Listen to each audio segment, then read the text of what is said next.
Hey, everybody, and welcome back again to another episode of the DLF Dynasty Trade Show. We are keeping it simple.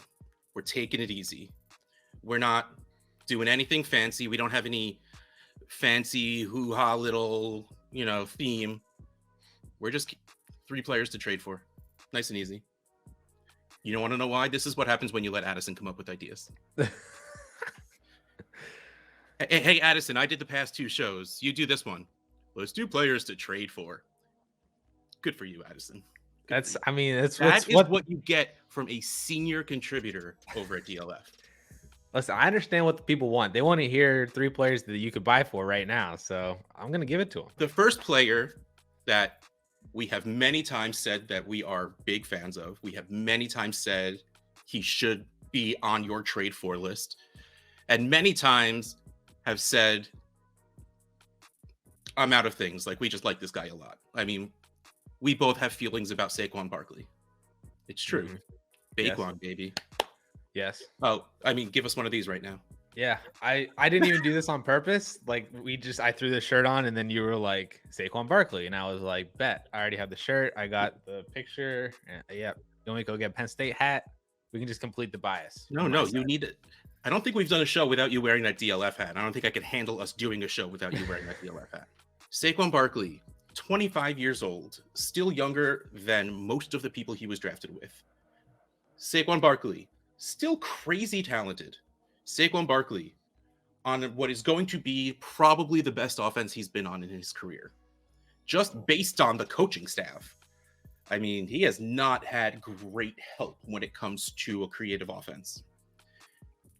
Saquon Barkley stepped on a dude's foot and twisted his ankle when he was finally fully recovered from high ankle sprain, I think it was, that he was coming back from. Yeah, there's ACL, then ankle sprain, and then there's just... Yeah, like a weird confluence of events that if you're using the phrase injury prone, just give yourself one of these. No. So those are all the reasons I think Saquon Barkley is a buy. And also because, I mean, like, his ADP got really weirdly low in like that March, April area. It bounced back a bit in May. I mean, right now he is running back. Of course, I just clicked away from it, so it's not easy there. He's running back 8 with an ADP of 24. If you are still a believer in Saquon Barkley, like Addison, would you be shocked beyond all reason if Saquon Barkley finished as... I mean, I want to say the RB1, but to play it safe as a top 3 running back? No, not particularly. I feel like top 10 isn't all that hard for him to do. And then it's, just give him a couple touchdowns or, some nice receiving volume, and you've got yourself a top 5 running back, I think. The first one, 14-team Superflex. Saquon Barkley and Travis Kelce, that's the other guy I said to go by. And this is why, for Mark Andrews and Clyde Edwards-Helaire. The Saquon Barkley side, Saquon 537, Kelce 430.1 for a total of 967. Mark Andrews 539.2, CEH 193.9 for a total of 733.1. And that's 230 points difference. That's more than a CEH difference. Mark Andrews for Saquon Barkley straight up is actually even. Yeah. In the calculator, in the analyzer. I think I would take Andrew straight up, and I think I know that positional advantage is a thing, but I don't care. Give me Saquon Barkley. Like the heights of what a top 3 running back versus the heights of what a top 3 tight end are. Like that running back can be a little higher. So, but regardless, this is the hype of Mark Andrews being very good, which we always knew he was very good. Last year just worked out perfectly for him. And the fact that they got rid of Hollywood, so now they still just have 1 wide receiver and 1 tight end, even though there probably will be a reduction in passing volume in total because they'll have Dobbins back. He'll still be very good. I mean, I'm sticking with that. I get it. I'm not trying to say that Andrews is bad in any of this, but yes, there's a 7-year age difference between Kelce and Andrews. Kelce's still going to be very good I don't care past the next 2 years. For the next 2 years, Kelce's still going to be very good. Saquon Barkley, I get it. There's risk to him, but I'm willing to take that risk. The value in the analyzer still shows that he has that value. So to me, this is super easily Barkley and Kelsey. Yeah. And I'm honestly surprised that it was only Mark Andrews and Clyde Edwards-Helaire. Yeah.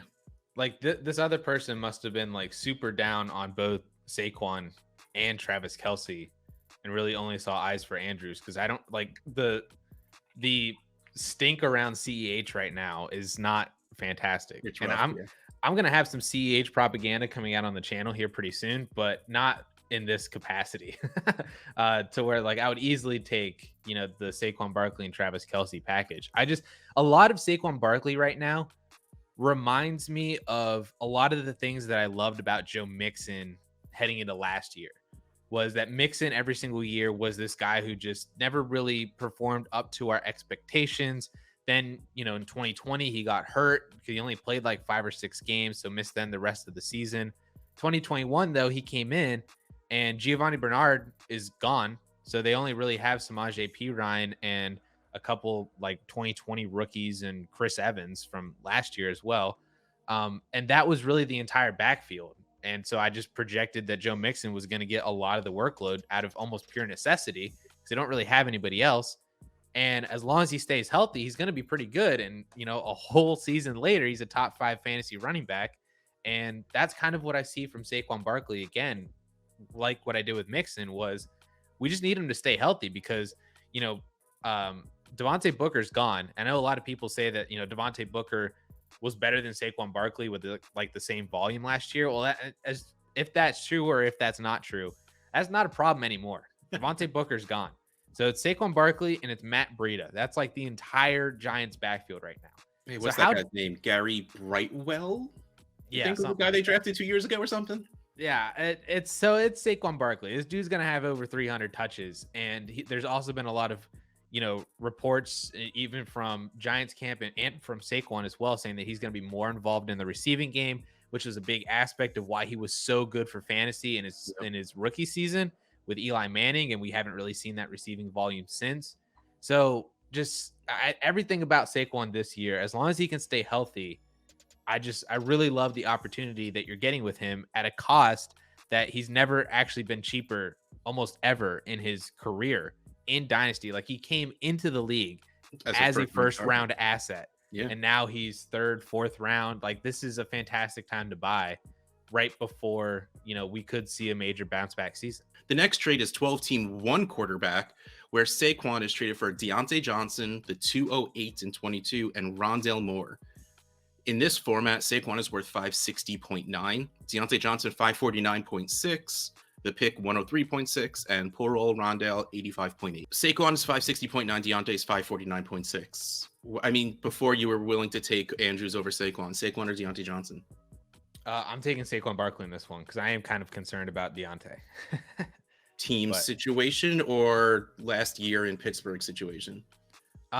It's kind of a big culmination of a lot of that, because Deontay's, you know, contract situation's kind of iffy, so he could go somewhere else next year, which that could be positive or negative. But if he does stay in Pittsburgh, one of the biggest reasons why Deontay Johnson has been so good over the past couple of years was just like raw target volume. Like, the dude was like one of the top 5 targeted wide receivers in the league over the past 2 years, getting like 150, 160 targets.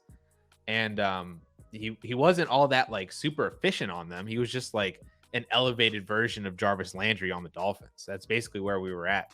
And I don't know if that volume continues with a new quarterback, with George Pickens added in now, and, you know, Najee and Pat Freiermuth having another season as well. It's just, I don't know how I feel about Deontay. I still think he's going to be fine. I would just rather take the upside shot on Saquon being that top 5 running back again versus Deontay being like DJ Moore, you know? Yeah, that's kind of where I was sitting for a minute. At first, I was like, no, that's cool. I would do that. I'll let my wide receiver bias stick out. But what do we think is Deontay Johnson's ceiling? Like, is he probably DJ Moore?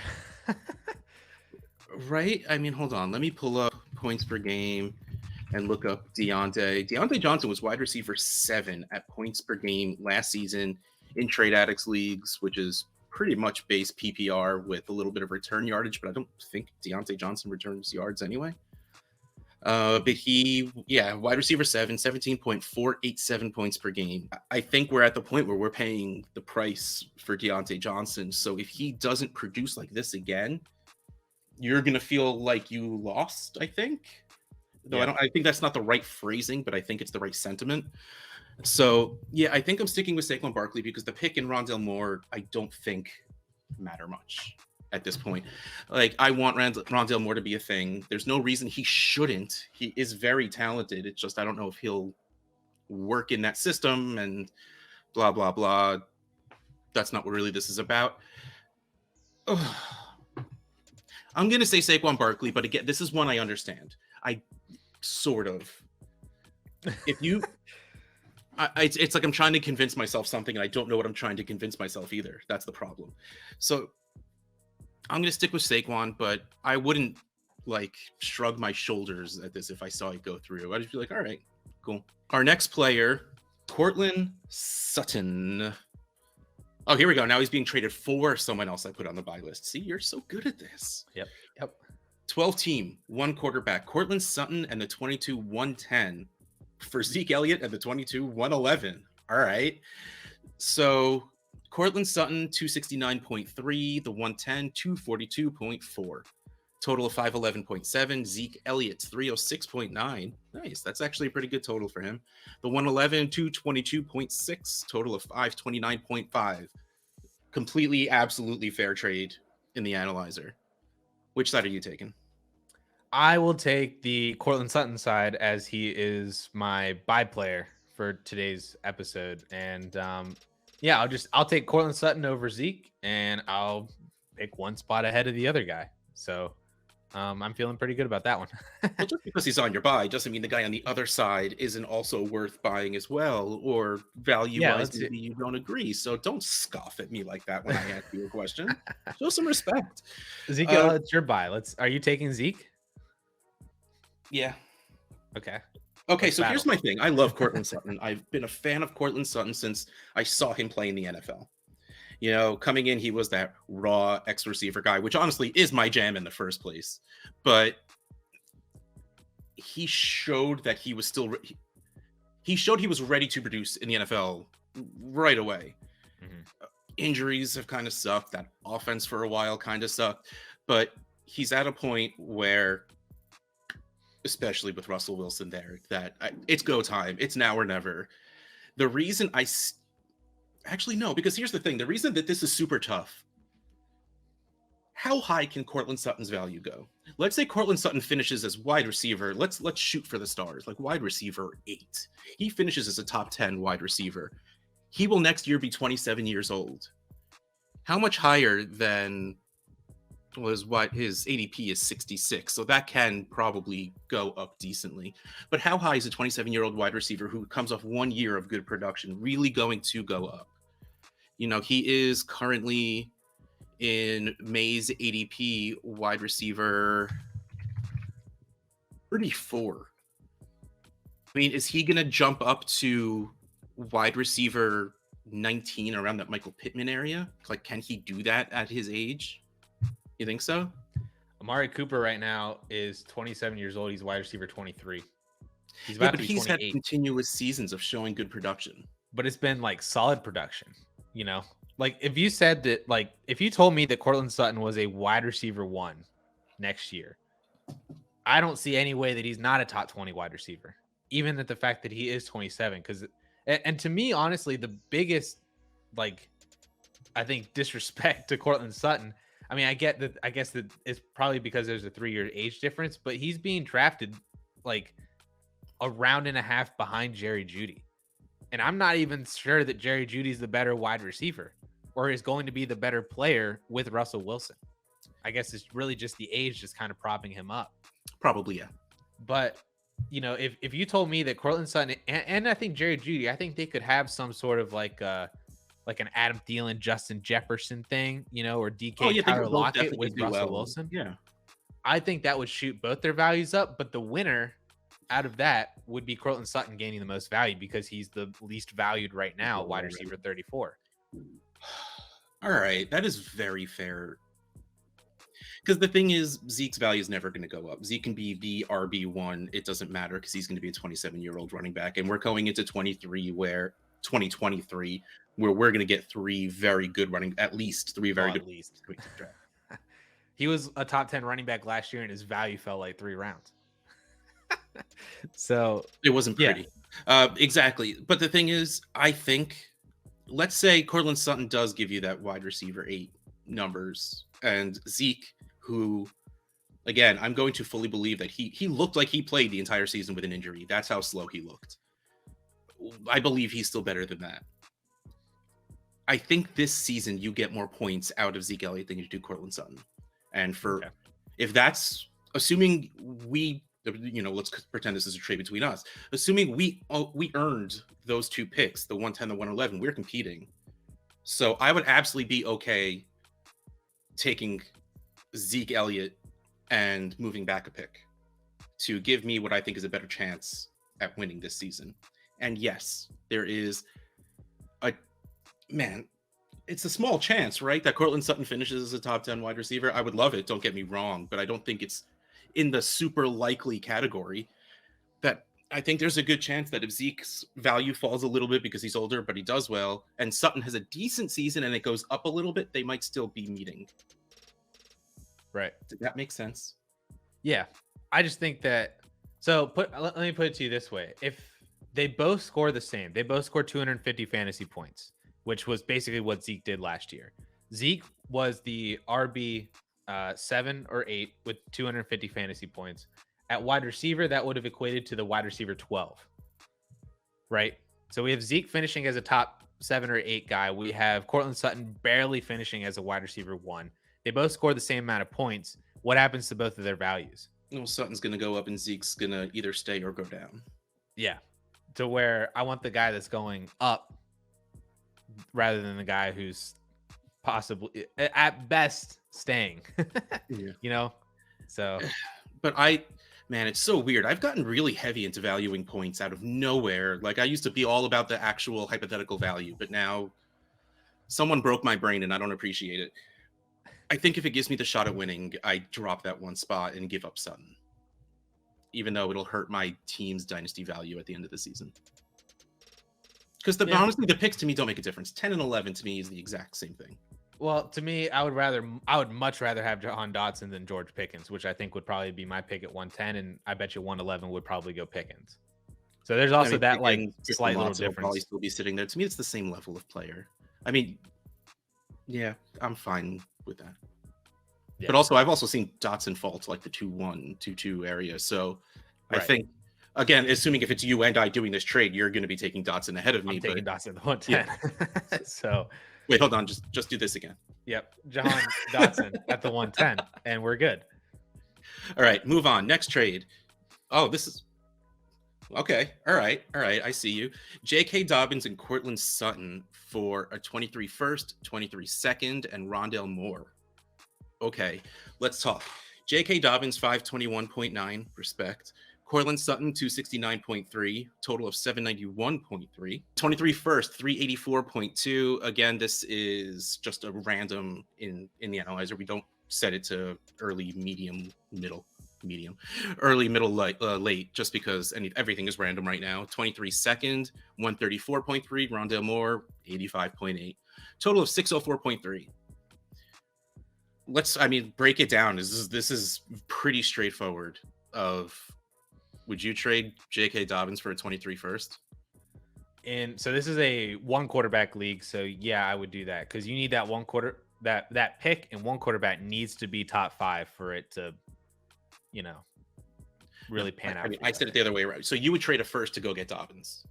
Yes. In 1 quarterback, yeah. In Superflex, that might be a little, but in 1 quarterback, yeah. I think either way, Dobbins for a first.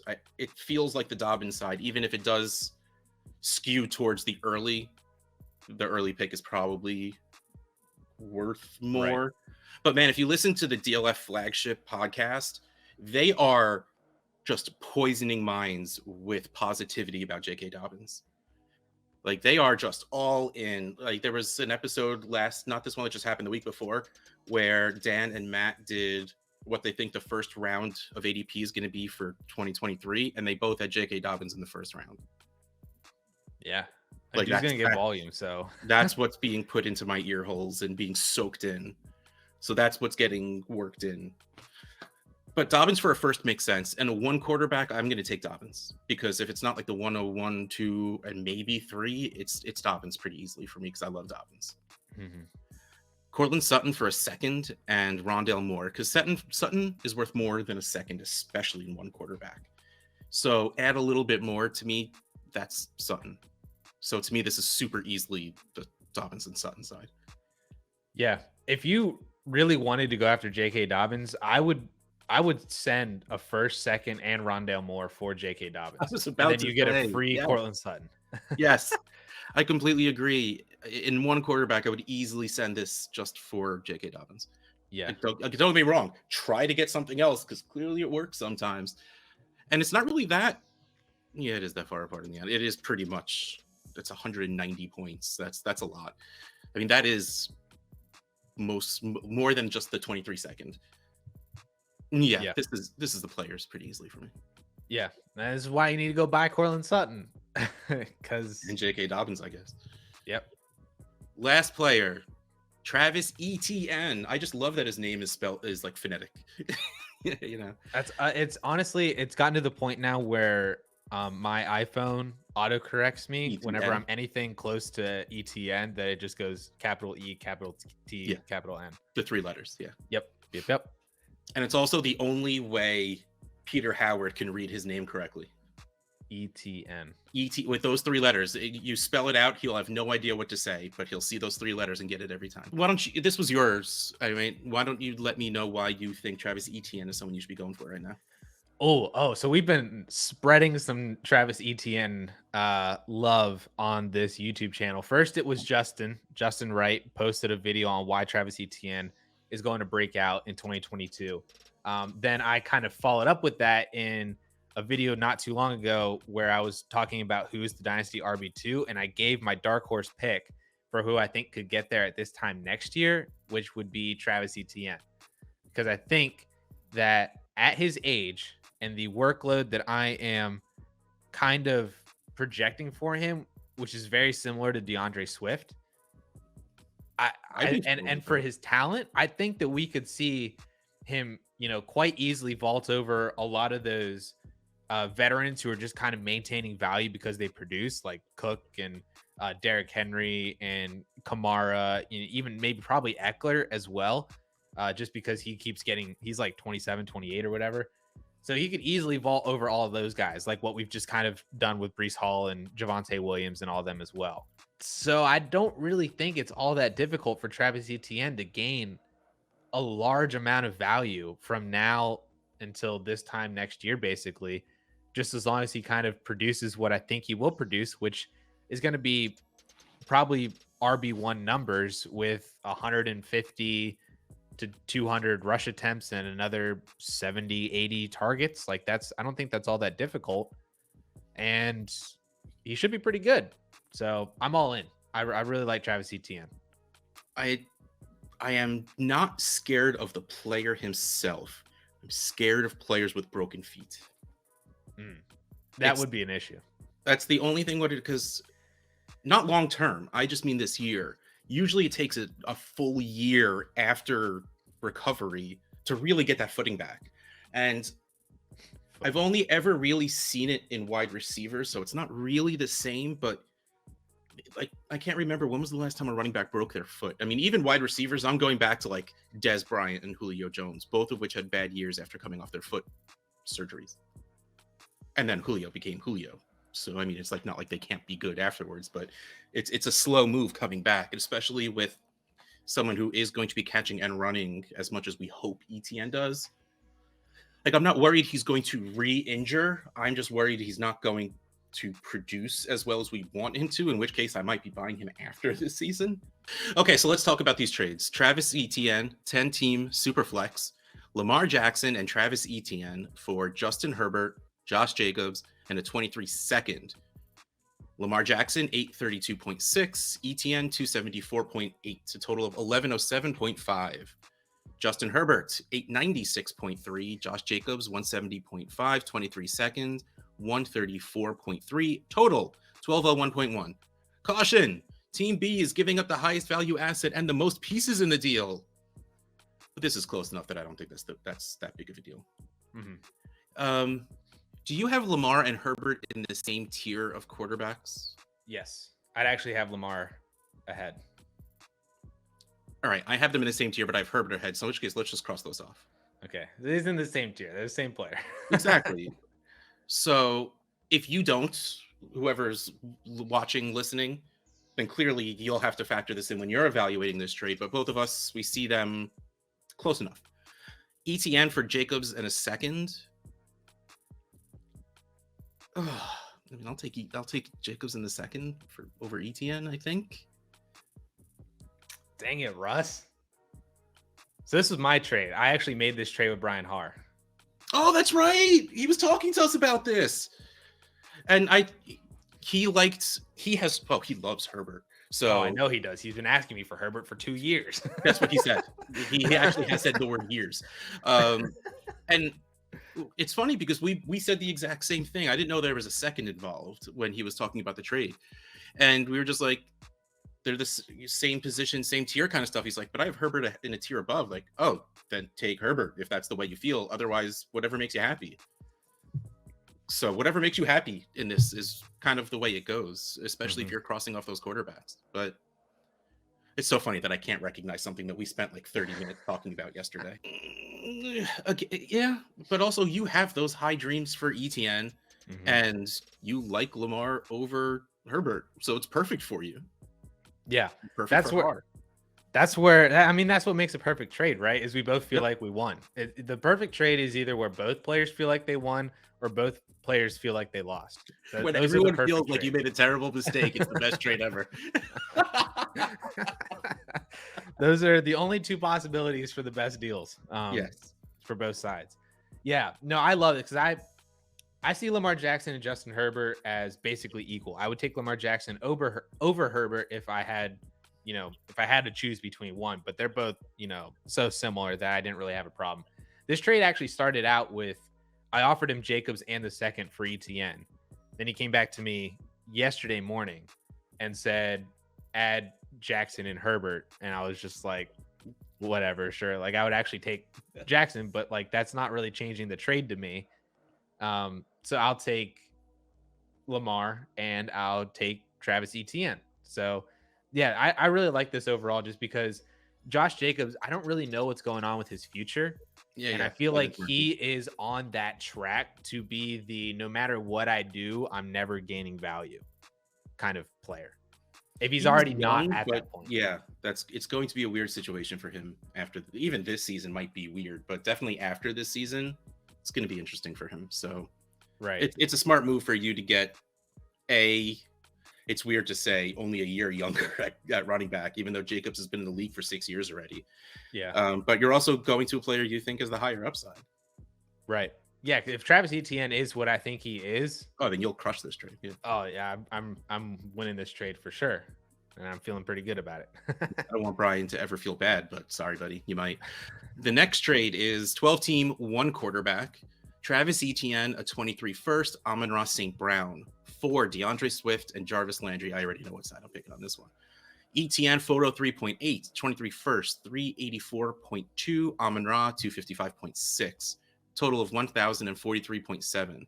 DeAndre Swift, 779.2, Jarvis Landry, 33.5, keeping strong, still having value in the analyzer, total of 812.7.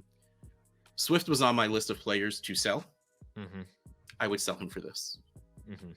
So that's pretty easy for me. Yeah, I saw this trade and I knew that. So we're going to do the players to sell. And I think, we'll probably talk about Swift next week. So this is a little teaser for next week.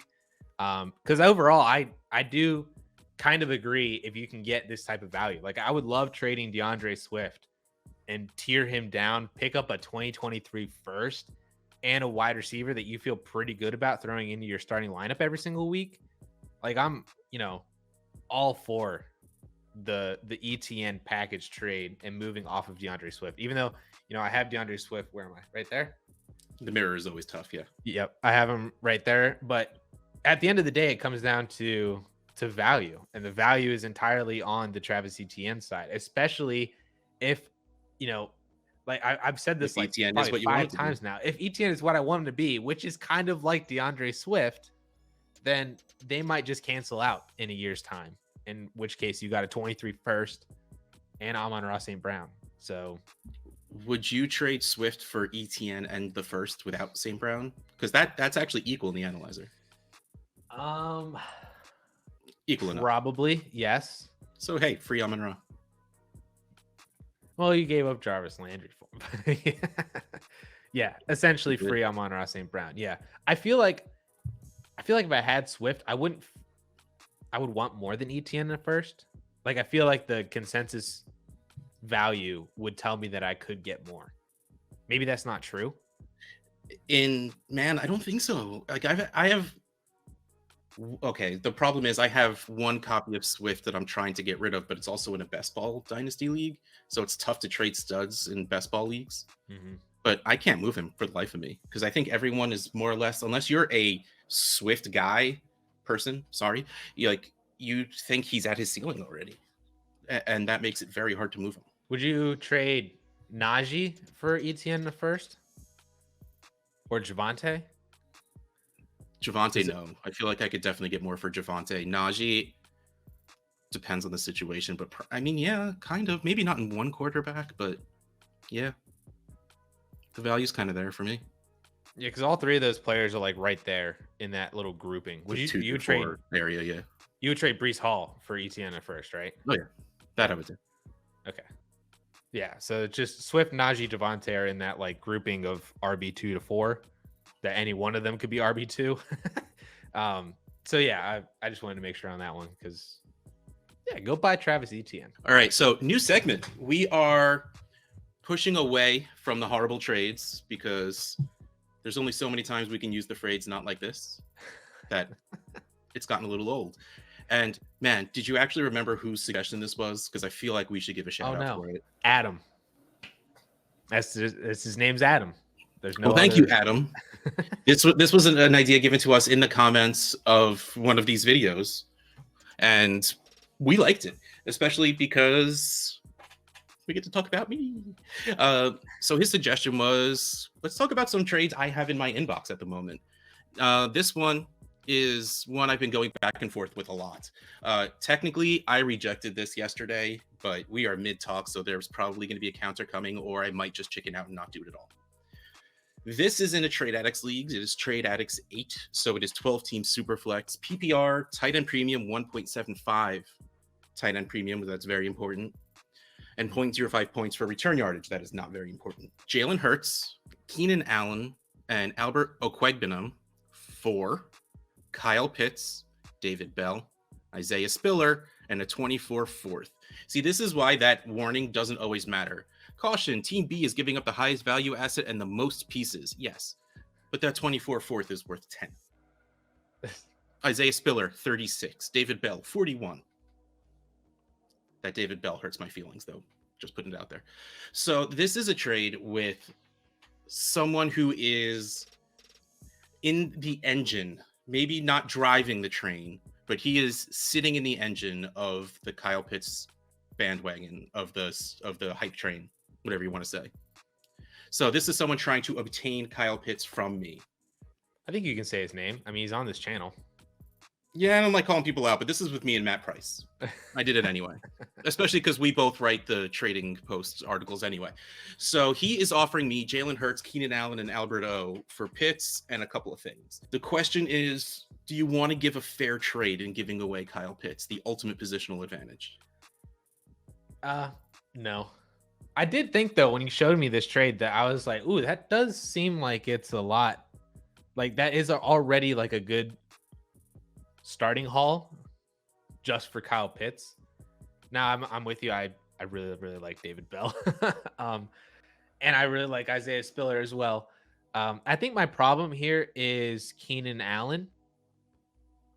and maybe Watch what you're Alberto. about to say, because once I stop getting lazy, there's going to be a Keenan Allen jersey right there. No, so my problem is not Keenan Allen. My problem is Keenan Allen, the 30-year-old wide receiver who everybody just for some reason wants to be the wide receiver 2 on that team behind Mike Williams, which is never going to happen. 1A, 1B, baby. I love them both. There's enough room for both of them. Okay. But my problem with Keenan is that he's past the 30 cliff already. So he's just going to keep kind of going down. So if you replace Keenan with a comparable valued wide receiver who's probably like 5 years younger, I'd probably be in on this.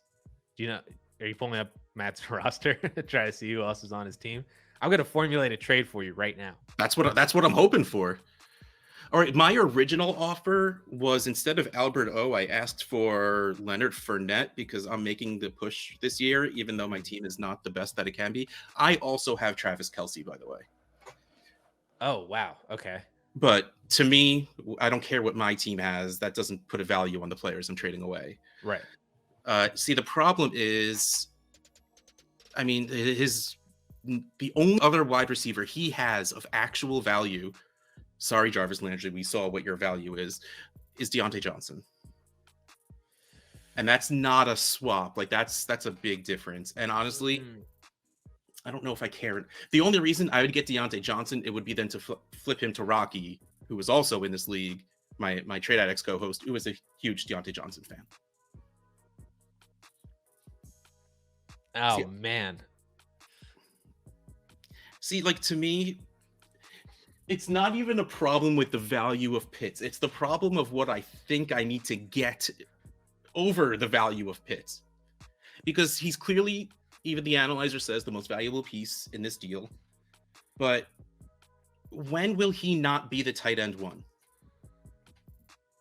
1? Never. I could see maybe if there's that Georgia kid coming in like a year or two. Is it next year or 2024? I think it's 2024. I could see that if Pitts is kind of Ebron'd out and then we get this other kid coming in like 2024, that maybe there's a conversation. But Kelce, Kittle, Waller will never compete. Mark Andrews is the only person close, and he's like 7 years older than Kyle Pitts already. I mean, but that age at a tight end doesn't bother me. Give me 3 years of a tight end and I'm happy. And especially in a Trade Addicts league where I'd be shocked to have one player on my roster for 3 years. So he really didn't want to give you Fournette. Fournette in the trade analyzer for this only adds 80 more points. Like, you'd be separated by basically 100 then, which I think that's totally where you need to be for Kyle Pitts, I think. So I think I'm going to take out David Bell, replace it with something else. I'll give up the chance that Isaiah Spiller might be a thing if Eckler gets injured or ages out or whatever, because I don't think they want a workhorse there. So I do think Spiller is going to get some work this year, but if anything, that'll just make me sad that Eckler gets less work. I won't be happier that Spiller is getting some of it. But man, like, I'm all in on David Bell. That's the problem, I think. If you take out David Bell, I'm kind of in on that as well. Like, this trade minus Bell. So Kyle Pitts, Isaiah Spiller. Yep. 24 fourth. 24 fourth. 4. Hurts, Keenan, Alberto. Hurts, Fournette. I don't care. I'm doing it. Keenan. If he wants Pitts, he's going to pay for it. Proposed trade. We'll let you know next week how that goes. Whew. I love it. I'm sweating. I love this new segment already. All right. Well, before I obsess over this in a frenzy and revoke it and go cry in a corner somewhere, we're going to call an end to this show. But that was way too much fun. I really do like this, and I really hope we leave every show with me offering or accepting a trade. I'm down. Yes. Thank you, Adam. DLF Trade Show, Russ Fisher at Dynasty Ad House, Addison Hayes at AmazeHayes_. We'll catch you next time.